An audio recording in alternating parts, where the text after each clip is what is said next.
Bir seçim özel programdan daha merhabalar değerli izleyiciler. 14 Mayıs seçimlerine doğru gidilirken ilçe ilçe gezip seçimin nabzını tutmaya devam ediyoruz.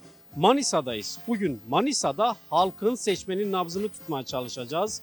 2018 genel seçimlerinde Manisa'da 1 milyonu aşkın seçmen söz konusuydu ve bu seçmenin %91'i sandıklara giderek iradesini sandıklara yansıtmıştı ve 2018 sonuçlarında AKP 5, CHP 3, İyi Parti ve MHP ise birer vekil parlamentoya Ankara'ya göndermişti. Peki bu seçimde ne olacak? Bu sorunun yanıtını bulmak için bir nebze de olsa yanıtına dair bazı ipuçları bulmak için halka mikrofonumuzu uzatacağız. Bakalım Manisa halkı bu seçimle ilgili 14 Mayıs seçimleriyle ilgili neler düşünüyor? Seçim özel programımız devam ediyor.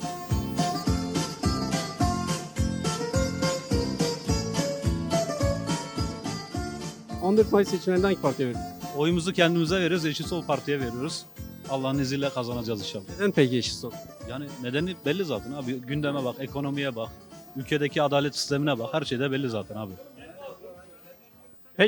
Peki Manisa halkına çağrınız ne? Kararsız seçmenlere veya başka partilere veren seçmenlere çağrınız ne? Vallahi kararsız kalmamalı lazım. Manisa'dan muhakkak bir milletvekili en az çıkarmamız gerekiyor. Desteklerini bekliyoruz. Hangi partiye oy vereceksiniz? Abi ölümüne HDP fark etmez. Neden peki? Neden peki? Çünkü Bu arada HDP seçime girmiyor. Yeşil Sol girecek. Yeşil Sol Parti işte abi bize fark etmiyor HDP Yeşil Sol Parti. Selahattin Demirtaş'ı çıkaracağız abi. Neden peki Yeşil Sol Parti? Başka gerekçeleri ne? Bu Abi, seçimde ne? özgürlük, barış, adalet hepsi onda var. Diğerlerinde yok. Çağrın ne peki Manisa halkı? Çağırın mı? Kürt olanlar tamam abi. Hani harbi Kürt olanlar kendini satmayanlar HDP satan veriyor Yeşil Sol Parti'ye. O Kürt olup da AK Parti'ye verenlerin de Allah belasını versin. Başka da bir şey söylemiyorum ben abi. Siz 14 Mayıs seçimlerinde hangi partiye oy verdiniz? Yeşil Sol Parti abi. Neden Yeşil Sol? Abi güzel bir ekonomi, güzel bir gelecek için abi. Her şey için abi. Bir genç olarak bu seçim senin için neden önemli? Abi benim için her şey için önemli abi. Tek benim için değil, millet için, toplum için önemli abi. Her şeyin güzel olacağına inanıyoruz abi yeni gelecek düzenle. Allah'ın izniyle. Manisa halkına çağrın ne peki seçim için? Manisa halkına tek çağrım bu başımızdakini değiştirelim ve yeni düzene uyalım abi. Kendime oy vereceğim. Eğer ben Kürtsem, Kürtlüğümü yaşıyorsam, eğer batıya taşınmışsam, benim memleketimde, benim doğumda fabrikaları olmuyorsalar, gençlikler zulüm altındaysa, milletim zulüm altındaysa, ben buraya taşınmışsam, kendi ekmeğim için, kendi gayretim için ben kendime oy veririm. Eğer ki insanoğlu kendi gayretini, kendi şerefini, kendi Kürtlüğünü biliyorsa kendine oy vermesi lazım. Geleceğimiz, çocuklarımız, niye biz buraya taşındık, batıya taşındık? Bir lokma ekmek için. Yapılan zulümlükler batıda, yapılan soykırımlar, yapılan şeyler için biz buraya taşındık. Bir lokma ekmek için. Benim memleketimde ekmeğim olsaydı, fabrikam olsaydı, geleceğim, çocuklarımın geleceği olsaydı bugün ben kendi memleketimde olurdum. Niye batıya taşınaydım? Onun için ben Kürdüm, Kürtleri savunuyorum ve ben Kürtlüğüm adıma. Eğer biraz gayret varsa bende ben kendime oy veriyorum. Tabii oylarımızı Yeşil Sol Parti'ye vereceğiz. Yani HDP'ye vereceğiz. Daha doğrusu hani değişime uğramış hani bu. Zaten yasal dayatmalar aslında Yeşil Sol Parti'ye yeni bir parti açmaya zorlanmasının sebebi biraz da oy erozyonu içindir. Özellikle bunun çalışması biraz iyi yapılması gerekir. Yani Yeşil Sol Parti'ye oy nasıl verilmesiyle ilgili, nasıl kullanılmasıyla ilgili. Vallahi Yeşil Sol Parti'ye vereceğiz yani. Peki bu seçim size göre niçin önemli önceki seçimlere oranla? Şimdi seçimin önemi Türkiye'de etnik yapılar, mesela kimliksel yapılar, biraz tarihsel değer deşifre oldu, açığa çıkarıldı. Mesela toplum politize oldu. Toplum bilinci biraz açığa çıkarıldı. Daha doğrusu ne diyelim, nasıl söyleyeyim, nasıl anlatayım? Yani belki içimizi öyle rahat dile getiremiyoruz. Mesela her şeyi açıkça söyleyemiyoruz ama işte sebebi de budur. Her şeyi açık söyleyemediğimiz için Türkiye'de bir değişimin olması gerekir. Daha özgürlükçü, ekonomik refahın biraz daha öyle eşit paylaşımcılık deniyor ya, yani Yani toplum bazında bir zihni dönüşüm oldu ama bu bireysel dönüşümler oldu. Mesela toplumsal bir zihni dönüşüm olması gerekir. Hani artık bir şeyler olması gerekir. Türkiye'de bir değişimler olması gerekir. Ya başta Kürt sorunu işin gerçeği. Yani Türkiye'nin önündeki en büyük engeldir. Bu sorun çözülürse Türkiye'de demokratikleşme, kimliksel çözümler, daha doğrusu kültürel çözümler, sanatsal çözümler yani açığa çıkarılır. Yani çok sebep var da sebeplerden birkaç tanesi de bunlardır. Peki 14 Mayıs seçimlerinde Manisa halkına çağrınız ne özellikle? Ya Manisa halkına çağrımız şöyle bir şey. Mesela bizde oy bilinci biraz daha mesela toplum eğitilerek önemi anlaşılması gerekir. Yani sanki mesela bizde oy biraz anlamsız gibi duruyor. Yani çünkü belli bir zamana, belli bir döneme kadar oyun etkisini hissetmediğimiz için yani bizim için hani değişen bir şey olmadığı için iktidarlar ne kadar değişse de bizim için değişen bir şey olmadığı için oy biraz anlamsızlaşıyordu. Ama oyun önemi bilinmesi gerekir. Yani oyun çok şeyi değiştirebileceğini, oyun bir halk gücü olduğunu, bir halkın iradesinin açığa çıkarılması olduğunu yani bilinmesi gerekir. Bu konuda aslında devlet demeyelim de hükümet mesela çoğu çalışmalara da pek fırsat vermiyor. Mesela hani HDP adına çalışan, daha önceki mesela bu siyasal parti adına çalan çoğu kadrolar şu anda içeride. Bunun gerekçeleri de nedir? Yani biraz biliniyor değil mi? Az çok yani. Kısacası bunları söylemek istiyorum. Aslında sizin sormak istediğinizin cevabı biraz daha genişti. Biraz daha şeydir yani. Çok şey söylenmesi gerekir ama kime sorarsanız kişideki mesela sosyal yaşam onu öyle bir siyasal güncellemede biraz frenliyor.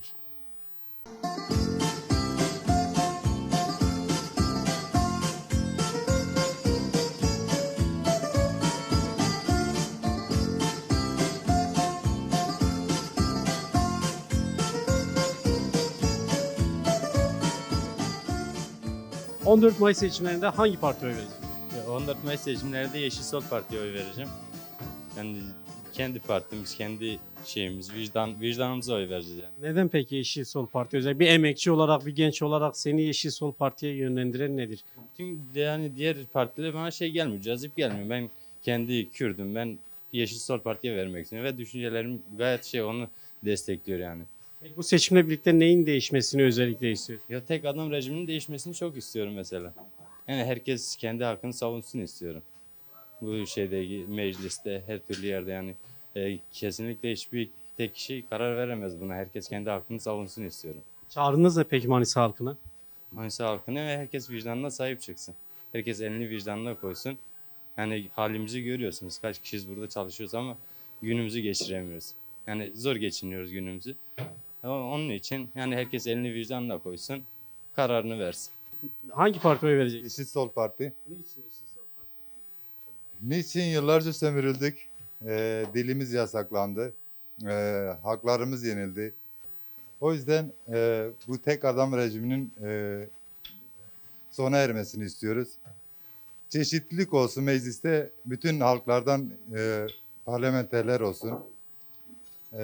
Biz de ana dilimizi okullarda, yüksek okullarda serbestçe konuşabilelim. Mahkemelerde kendimizi Kürtçe ifade edebilelim. Bakmayın röportajı Türkçe veriyorum ama Kürtçe de konuşabilirim. Durum bundan ibaret. Peki Manisa halkına çağrınız ne? Oy kullanma noktasında, sandıklara sahip çıkma noktasında çağrınız ne seçime dair? Ya bizim çok yüksek bir seçmen potansiyelimiz var aslında. Kürt seçmen potansiyeli sol kesimde. Pardon. Ya zaten herkes kendi halkına, kendi hakkına sahip olursa buradan çok yüksek oylar çıkarabiliriz. 220 bin, 250 bin ne yaklaşık oyumuz var. Buradan meclise bir tane milletvekili gönderirsek çok güzel olur. Bu seçimde hangi partiye oy vereceksiniz? Yani HDP'ye verecektik ama Yeşil Sol Parti'ye vereceğiz. Niye vereceğimiz de belli zaten yani. Niye vereceksiniz Yeşil Sol? Özgürlüğümüz için vereceğiz. Bu kadar net. Basit ve net bu kadar. Peki sizce kadınlar için bu seçim neden önemli? Özgür olmak için, eşit olmak için, hak ettiğimiz hakları elimize almak için bunlar yani böyle şeyler için istiyoruz. Manisa halkına çağrınız var mı? Manisa halkına eğer özgür olmak istiyorlarsa, rahat yaşamak istiyorlarsa, çocuklarının geleceğini düşünüyorlarsa kime oy verecekleri belli zaten. Yeşil Sol Parti'ye oy versinler. Bu kadar basit yani. Teşekkür ederiz. Sağ olun. Dayı siz kime oy vereceksiniz? Az dedim xwe. Hangi partiye de? Nava partiya mı? HDP. Biz her seçimde olduğu gibi her zaman yine kendi partimize Hangi parti? vereceğiz. Tabii ki HDP'ye, bugünkü ismiyle Yeşil Sol Parti'ye, Yeşil Sol Parti'ye oyumuzu vereceğiz. Yıllarca gördüğümüz eziyetler, yıllardır çektiklerimiz, verdiğimiz kanlar, verdiğimiz can kayıpları, bunların hepsinin hesabını sormadan biz bitmeyeceğiz. Bizi bitiremezler zaten. Başaracağız. Her sefer başardık. Bu sefer daha güzelini başaracağız Allah'ın izniyle. Yaşasın Yeşil Sol Parti. Başka da bir şey demiyorum. Manisa halkına çağrınız. Manisa halkına çağrım, eğer biraz gayret varsa burunlarında, biraz şeref varsa bu sefer oylarını versinler yani. 20 senedir bu kanlı iktidarın her yüzünü gördüler.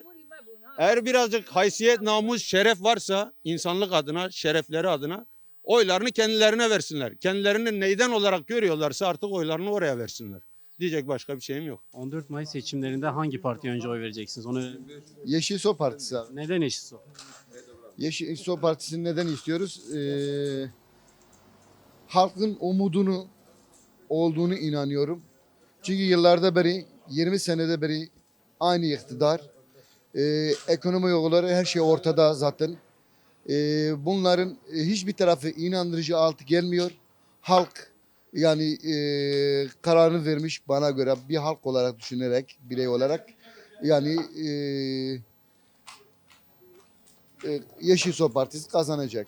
Çağrınız nedir seçmenlere? Çağrımız Yeşil Sol Partisi'ne oy verelim.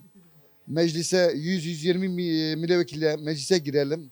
Türkiye daha çok güzelleşeceğine inanıyorum. Bir o Yeşil Sol Parti'ye. Neden Yeşil Sol Parti abi? Yeşil Sol Parti çünkü halkın partisi, halkın içinden gelen parti. Dürüst çalışacaklarına inanıyorum. Kemal Kılıçdaroğlu da dürüst çalışacaklarına inanıyorum. Dürüstçe bu ülkeyi yöneteceğine inanıyorum ben. Ondan Kararsız seçmenlere, sandığa gitmek iyi düşünmeyen seçmenlere çağrınız nedir? vallahi kararsız seçme kendi kararını vermeleri lazım. Bu zamlara rağmen, bu yolsuzluklara rağmen, bu ekonomik krize rağmen artık kararsız seçme kendi kararını vermesi lazım. Artık değişmesi lazım. Bu hükümetin mutlaka değişmesi lazım. Çağrımız budur yani. Teşekkür ederiz. Biz teşekkür ederiz. Çok sağ olun. Yeşil Sol Partisi'ne vereceğiz. Neden peki? Ekonomi çok kötü, çok zorlanıyoruz. Geçinemiyoruz, o yüzden Yeşil Sol Parti diyorum. Peki çağrınız ne 14 Mayıs seçimleri için seçmenlere? Seçmenlere herkes gereken iradesini kullanacaktır. Ben Yeşil Sol Parti'ye veriyorum. Onun için geçinemediğim için oyumu onlara veriyorum. Teşekkür ederiz. Sağ olun. Peki siz hocam?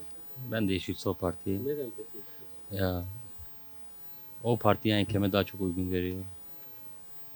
Öyle değil. Peki şu an bir değişim falan istiyor musunuz? Neden? Tabii yani Cumhurbaşkanlığı değişimi mutlaka istiyoruz. Neden? Çünkü daha adaletli bir ülkede yaşamak istiyoruz. 14 Mayıs seçimlerinde hangi partiye oy vermeyi düşünüyorsunuz? Değişim için tabii ki özgürlük için, yeni yapı için Değişim Sol Partisi'ni tabii seçiyoruz yani gençliğimiz için yani tutsak olan arkadaşlarımız için. Hem de için HDP. Peki bu seçim size göre niye önemli? Manisa halkına çağrınız nedir? Oy kullanmaları için, sandık güvenliği için. Gençlerin tabii ki kitleşmesi lazım yani gençlik kendi geleceğini seçmesi lazım. Yani o yüzden kendi partimize sahip çıkmamız gerekiyor, sandıklarımıza sahip çıkmamız gerekiyor. Yani kitle olarak. 14 Mayıs genel seçimlerinde hangi partiye oy vereceksiniz, niçin? Niçin vereceğim ve kime vereceğimi de söyleyeyim burada. Yeşil Sol Parti'ye vereceğim. Niçin derim? Halkların özgürlüğü için diyelim öncelikle. Gençlerimiz için, halkımız için, ezilmiş halklar için. Yani seçimimizin en büyük şeyini Kemal Kılıçdaroğlu'na vereceğiz. Seçim olarak. Yeşil Sol Parti olarak milletvekiline vereceğiz. Manisa halkına çağrınız ne? Çağrımızı kendi partisine, kendi yana halkına, kendi kimliğine versin yeter bu. Peki siz? Dayı sen bana ver dayı.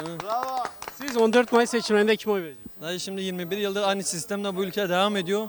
Bu sistem sadece halka zulüm getirmiştir. Biz de bu zulme artık son vermek istiyoruz. Yeşil Sol Parti'ye desteğimizin sebebi kendi irademizdir. İrademizi de savunmak istiyoruz.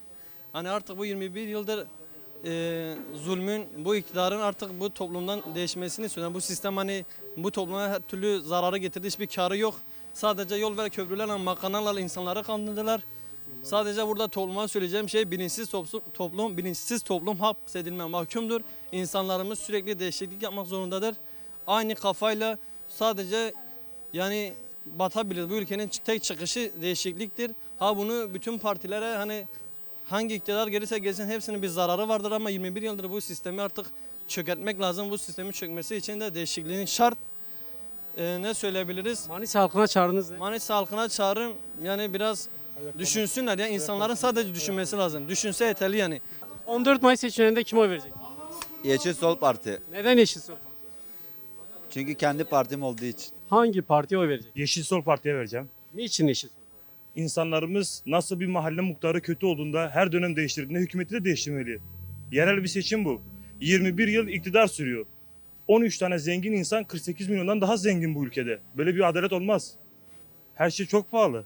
23 yaşında bir gencim, Avrupa'ya gitmek istiyorum. Bu sisteme karşı devrim yapmamız lazım. Çok zulüm oluyor. Peki gençler için sana göre bu seçim neden önemli? Emekçiler için neden önemli? İşsizler için neden önemli? İşsizlerin yani daha refah, daha rahat yaşayabileceği bir ülke olacağı için. Yani cennet gibi bir ülkemiz var. Herkes Avrupa'ya gidiyor. Gençler daha farklı bir yaşam tarzı istiyor. Ülkenin geleceği karanlık. Hiç kimsenin bir umudu yok yani bu ülkede. Peki çağrın ne Manisa halkına? Manisa halkına çağrım elini vicdanına koyarak sandıkta oy versinler. Herkes kendi kaderini belirleyecek. Yani yeni bir zulüm de olabilir, yeni bir refah da olabilir bu ülke için. Gelecek aydın günler bizi bekliyor.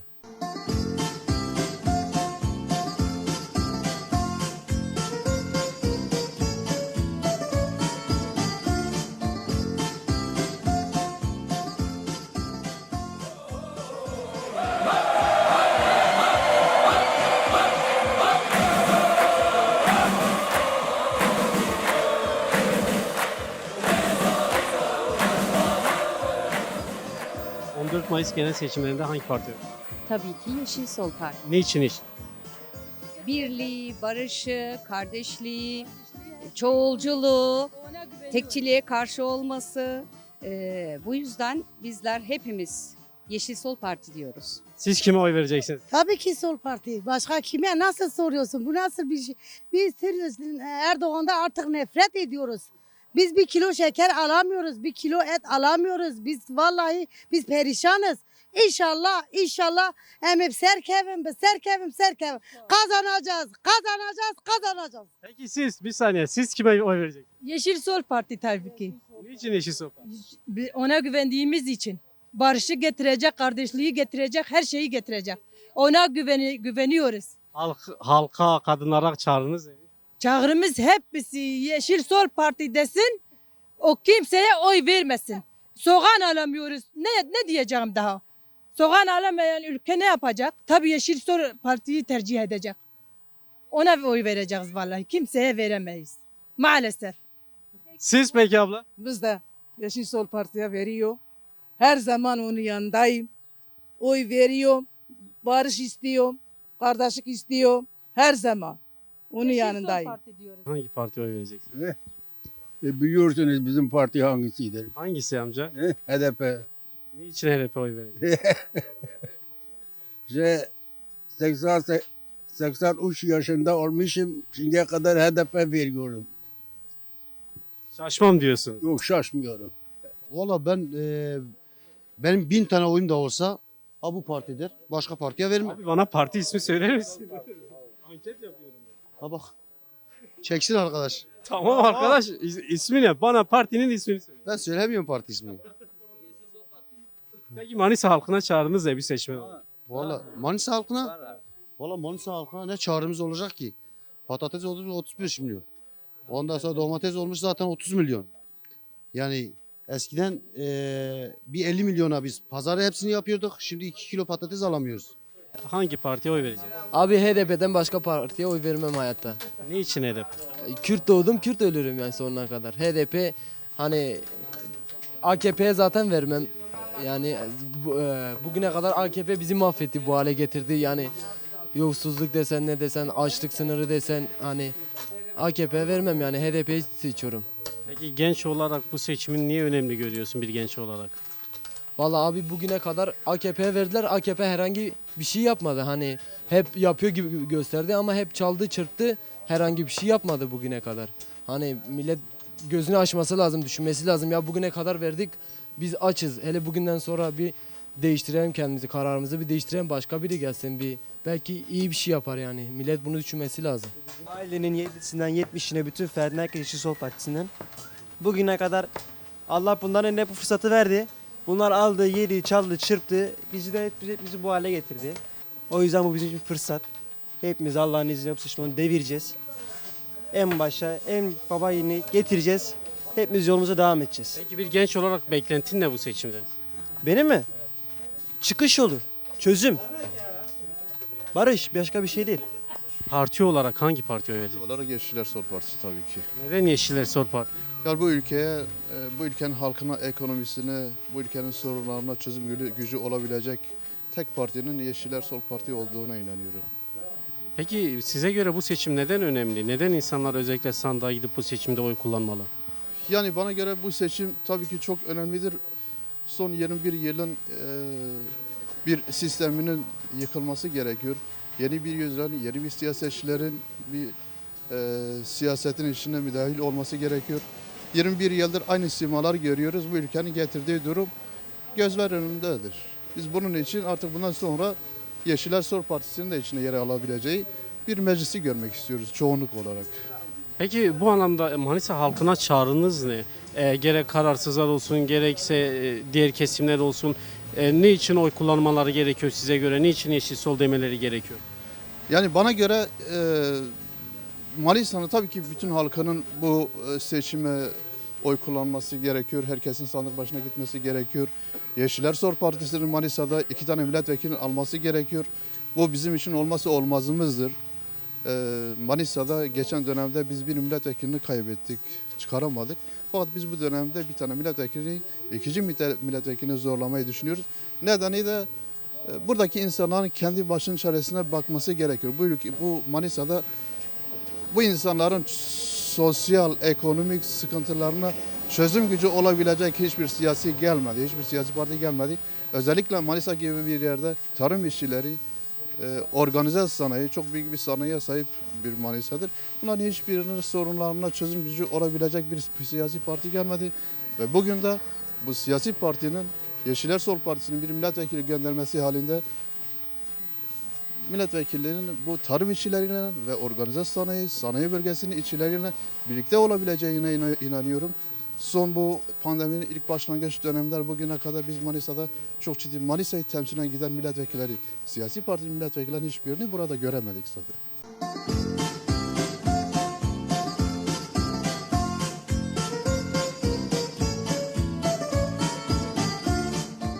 Evet değerli izleyiciler, sizin de izlediğiniz gibi Manisa'da seçmenin talepleri, istekleri bu yönlü. 14 Mayıs'ta sandığa gitme noktasında oldukça kararlı.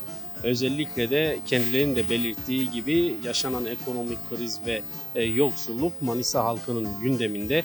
Bu yüzden özellikle de 14 Mayıs'ta sandıklara giderek mevcut sürecin, mevcut gidişatın değişmesi için iradelerini sandığa taşıyacaklarını belirttiler. Seçim özel programı ile başka kentlerde sizlerle birlikte olmaya devam edeceğiz.